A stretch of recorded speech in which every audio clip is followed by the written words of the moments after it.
This message from Professor Lumumba is a message that every Africans ought to listen to.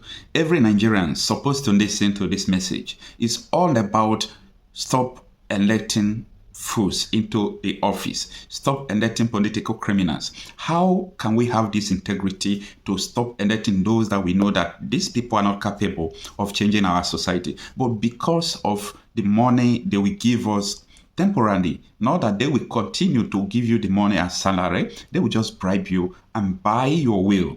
How can Africans rise against this situation? So it is a call to every Africans to listen to this video. Stop electing fools. In this video, you will understand the reason why Africans should arise and fight for their right. Politically, they should arise and make sure that they don't allow their will to be bought by so-called political elites. Take your time and listen to this video to the end. Oh, the African star is a demigod. Oh, Africa. We must demystify political leadership going forward. And once we do that, and I think we can do it because I can now begin to see something happening in Africa. Young Africans are beginning to ask searching questions. Africans are beginning to recognize that corruption is a cancer in our body politic. They are beginning to recognize that those who want to buy their votes don't mean well for them. They are beginning to recognize that there is enough money to change their lives if the thieves are eliminated from the political arena. They are beginning to realize that commercialization of politics is a threat to democracy. They are beginning to rise up. And I think that those who have not smelled the coffee will be surprised. They will be surprised when the ground moves from under their feet. They'll be surprised when Africa begins to elect individuals who can demonstrate that they have ideas, because the politics of the 21st century is the politics of ideas and about competition of ideas. And therefore, when one is appointed into any public office because of the demands of the electorate, and this relationship between the African member of parliament or the African president and the electorate is a symbiotic relationship. It is symbiotic in a very perverse manner. And I suspect I'm misusing the word symbiotic, but I'll use it or misuse it nevertheless, to the extent that it explains my point. What happens is that it appears that the electorate has allowed the so-called leader, because many of them are misleaders, to remain in their positions of power and to acquire as much as they can, on the understanding that periodically their loot will be shared with them. It is some kind of Robin Hoodism of a latter-day kind. And this Robin Hood kind of politics is a little bit different, at least from my understanding. Robin Hood robbed the rich in order to share with the poor. But our latter-day African Robin Hoods are in the business of robbing from the poor in order to give a pittance to the very poor. And this is what we are talking about today when we talk about commercialization. So that if you ask any typical African politician, how much does it cost you to be elected into parliament, they'll tell you it is in the millions.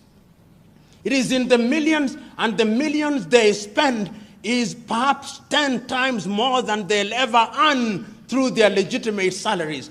And I ask myself, if your salary in 5 years is going to be 1 billion Ugandan shillings, why should you spend 5 billion Ugandan shillings to get into that office? There must be something that we do not see, but you see, and I know what it is. What it is that getting into the office of the Member of Parliament, or indeed any other political office in Africa, is a guarantee that things will come. So that in many African countries, the politician is the major tenderpreneur. The politician is the gatekeeper. The politician is the one who receives the guests. He is the tax collector informally aside from the URA. And in this regard, therefore, we must commercialize politics. We may blame the politicians, but what about the electorate? The electorate also is to be blamed.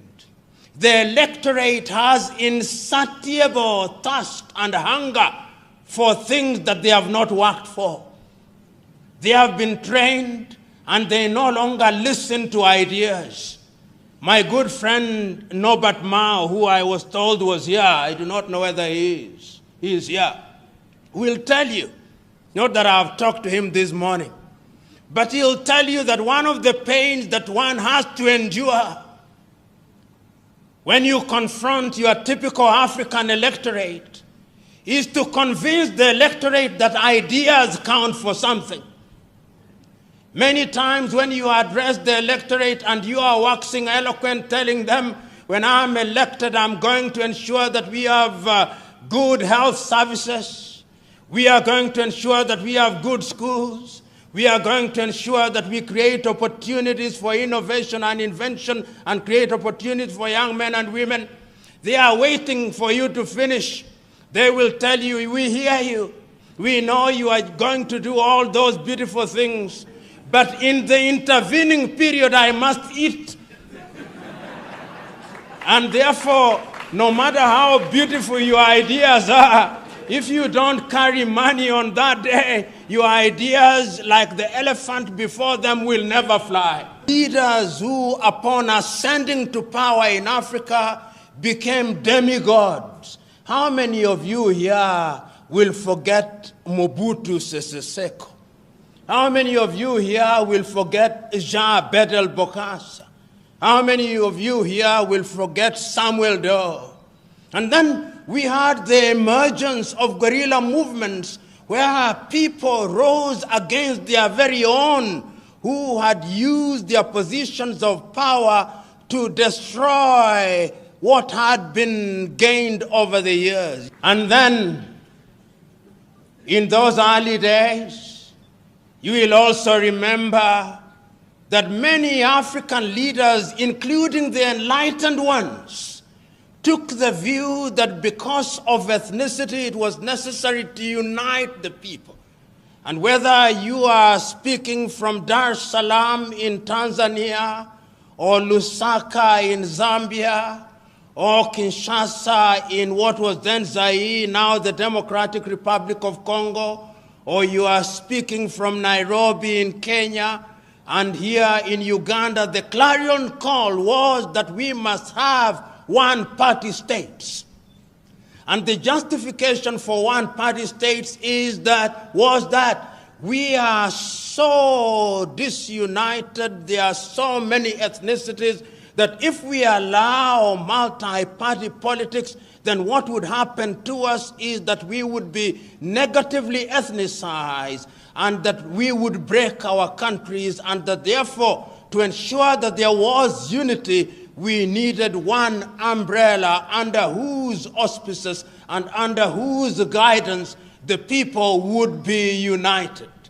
But no sooner had we sufficiently articulated the beauty of single-party states than Western Europe told us, no, that is not democracy. Democracy means that you must have many political parties. Democracy means that you must have regular elections. Democracy means that you must have the civil society, so that our brand of democracy as we embrace it today, I dare say without fear of contradiction, was not conceived in Africa. It was conceived for us in Paris. It was conceived for us in Madrid. It was conceived for us in London. It was conceived for us in Washington. And we have swallowed it line, hook, and sinker. Africa does not tell our own story.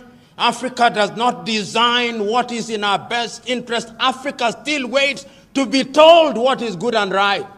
And I dare say that that is why Africa does not realize our potential. But yet it is also important to point out that the African and African countries are more resilient than the European states.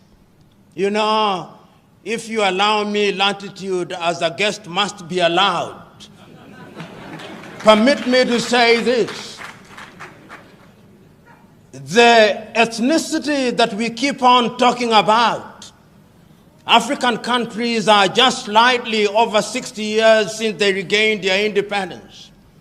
Take Nigeria, for example, with over 500 ethnic groups created within an artificial boundary. They have had their problems, they have had their hiccups, but the nation is still alive and well. The difficulties notwithstanding. Take Uganda, for example. You've had your difficulties, you've had your trials and tribulations, but the nation is still alive and well. Tanzania, with over 136 ethnic groups, the nation is still alive and well. There is a sense in which, in the face of our difficulties, we have succeeded in managing those difficulties, however painful it has been. But look at Europe, the pontificating Europe. They cannot handle diversity. They cannot. And it is important to remind ourselves this, if only to energize ourselves. The Europeans have had to fight two major tribal wars. They called them world wars. They were tribal wars. The European tribes were at war with each other in 1914.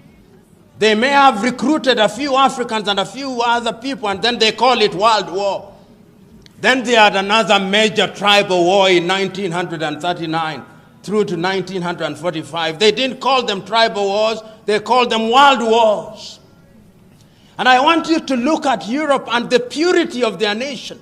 If you go to Sweden, the nation is almost 90% composed of the Swedes, with a small lapsed population, and for that small population, they even have a separate parliament for them. That is how they handle it. You go to Finland, 90% of Finland are the Finns, with small Swedish population. You go to the Netherlands, the same. You go to England, or the Great Britain, whether it is great or not, I do not know. But it is the Great Britain. Even there, if you talk to the Scots, they have something to say about the English. If you talk to the Irish, they have something to say. If you talk to the Welsh, they have something to say. Go to Spain, where there are a few more tribes, they had a civil war. Go to Italy, largely the Italians. And you walk across to Eastern Europe. Yugoslavia was united as one nation under Joseph Broz Tito. Did they not produce many countries during our lifetime?